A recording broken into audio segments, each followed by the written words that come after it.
শেরপুর এবং জামালপুর সংসদীয় নারী আসনের মনোনয়ন প্রত্যাশী। তো আমি মনে করি দল আমাকে মনোনয়ন দিবে, আমি মনোনয়ন প্রত্যাশী। কারণ হচ্ছে আমি সেই ভাইয়ের বোন যে ভাই 2013 সালের 4 ডিসেম্বর ফ্যাসিস্ট হাসিনার রক্তচক্ষুকে উপেক্ষা করে আন্দোলন সংগ্রাম এবং সাংগঠনিকভাবে যিনি খুবই শক্তিশালী ছিলেন, আর যার করুণ পরিণতি তাকে সহ আমাদের পুরো পরিবারকে বয়ে বেড়াতে হচ্ছে আজকে 13 বছর ধরে। আর গুম এমন একটা শব্দ যেটা নিরন্তর, এর কষ্ট আসলে শেষ হয় না, এর ক্ষতটা না সবসময় খুব কাঁচা থাকে, দগদগে কাঁচা। যাকে 2013 সালে 4 ডিসেম্বর সাজেদুল ইসলাম সুমনের সাথে বসুন্ধরা আবাসিক এলাকা থেকে গুম করা হয়, আসলে শুধু ওকে গুম করা হয় না, পুরো পরিবারের প্রত্যেকটা সদস্যকে গুম করে ফেলা হয়। আর তারপর থেকে আসলে আমি সেই মায়ের সন্তান যে মা তার এক সন্তান গুম হওয়ার পরও, আমার বড় ভাই এখানে আছে মশিউর রহমান লুটাস, তাকে বলেছে বাবা আমি এক ছেলেকে কোরবানি দিয়েছি, তুমি কখনোই ফ্যাসিস্ট হাসিনার সাথে কোনো ধরনের তার রক্তচক্ষুকে উপেক্ষা করে হলেও আন্দোলন সংগ্রাম চালিয়ে যাবে। আপনার কাছে জানতে চাই যে আইন প্রণেতা হলে আসলে আপনি কি ধরনের আইন প্রণয়ন করতে চাচ্ছেন? আসলে আমি আইন প্রণেতা না, আমি ইংলিশ লিটারেচারে পড়াশোনা করেছি।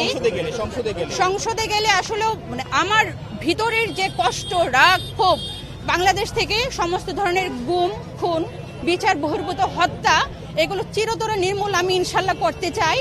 আর আমাদের শেরপুর জামালপুর আসলেও একজন হচ্ছে পাহাড়ি এলাকা, সেখানে প্রচুর বাল্যবিবাহ, চিকিৎসার সমস্যা আছে। আমি যদি সংসদীয় নারী আসনে মনোনয়ন পাই, ইনশাল্লাহ আমি আমার এলাকার জনগণের, তাদের কল্যাণে, তাদের হচ্ছে বাল্যবিবাহ, বিচার বহির্ভূত হত্যা, ওখানে বর্ডার কিলিংও প্রচুর হয়, আমি ইনশাল্লাহ আমি আমার এলাকার জনগণের চাওয়া ইনশাল্লাহ পূরণ করার চেষ্টা করব ইনশাল্লাহ। আরো পিছনে, যত পিছনে যাবেন তত সুন্দর লাগবে ক্যামেরা। একদম শেষ করি না রে ভাইয়া, হ্যাঁ একটু পরে একদম শেষ করে নে। আপনি কি করেন ভাইয়া?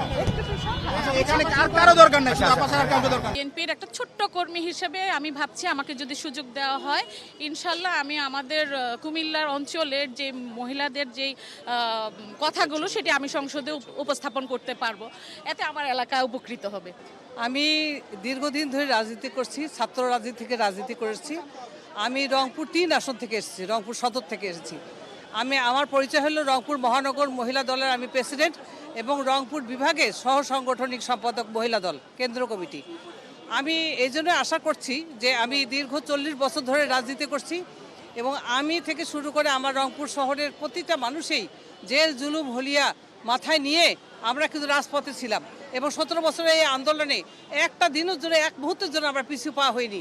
যখন 7 জানুয়ারি ইলেকশন ছিল তখনও আমরা রাজপথে, যখন কেউ ছিল না, যখন কেউ পলাতক ছিল নেতারা, কেউ বা জেলখানায় ছিল, তখন আমি আমার মহিলা দল নিয়ে রাজপথে, আমি আমার অধিকার নিয়ে আমি রাজপথে ছিলাম এবং রাজপথে থাকার জন্য আমার পরিবার থেকে শুরু করে আমার স্বামী সন্তান থেকে শুরু করে সকলেই নির্যাতিত এবং আমরা জেল জুলুম হুলিয়া মাথায় নিয়ে এবং সকল রকম মামলা মাথায় নিয়ে আমরা রাজপথে ছিলাম। এবং আমি একদম আইনজীবী হিসেবেও আমি কোর্টে সকল মামলা আইনি লড়াইয়ের সাথে আমি সম্পৃক্ততা ছিলাম এবং এই জন্য আমি আশা করি যে আমি অ্যাডভোকেট রেজেকা সুলতানা ফেন্সি, এক নামে অ্যাডভোকেট ফেন্সি বললে রংপুর শহর সহ সারা বাংলাদেশে আমাকে চিনবে। এই জন্যই আমি একটা দিনের জন্য, একটা মুহূর্তের জন্য আমি রাজপথ থেকে বাইরে চলে যাইনি। আমি আশা করি দল আমাকে মনোনয়ন করবে, দল আমাকে মূল্যায়ন করবে। আমি চাই আমার মতো নির্যাতিত, নিপীড়িত যারা রাজপথে ছিল দীর্ঘদিন ধরে, যারা সংগ্রাম করে লড়াই করেছে, যারা লোভ লালসার ঊর্ধ্বে সংসারে সকল কিছু ক্ষতি করে যারা রাজপথে ছিল, তাদেরকে দল মূল্যায়ন করবে আশা করি। আমি কৃষিবিদ শাহিনুর আক্তার অতসী, আমি পঞ্চগড় থেকে। আমার এখানে মনোনয়নপত্র উত্তোলনের উদ্দেশ্য হচ্ছে আমি কৃষিবিদ তারেক রহমানের যে কৃষিবিদ হিসেবে কৃষক দলের যে কার্ড দিয়েছেন, কৃষি কার্ড দিয়েছেন, সেই কার্ডের মর্মে যে বাস্তবায়ন করার লক্ষ্যে আমি কৃষিবিদ হিসাবে প্রত্যাশী। আমি আশা করছি ওনার কাজকে বেগবান করার জন্য আমি কৃষিবিদ হিসাবে কাজকে ত্বরান্বিত করতে আমি যথেষ্ট ভূমিকা পালন করব বলে আমি প্রত্যাশী নমিনেশন পেপারের জন্য।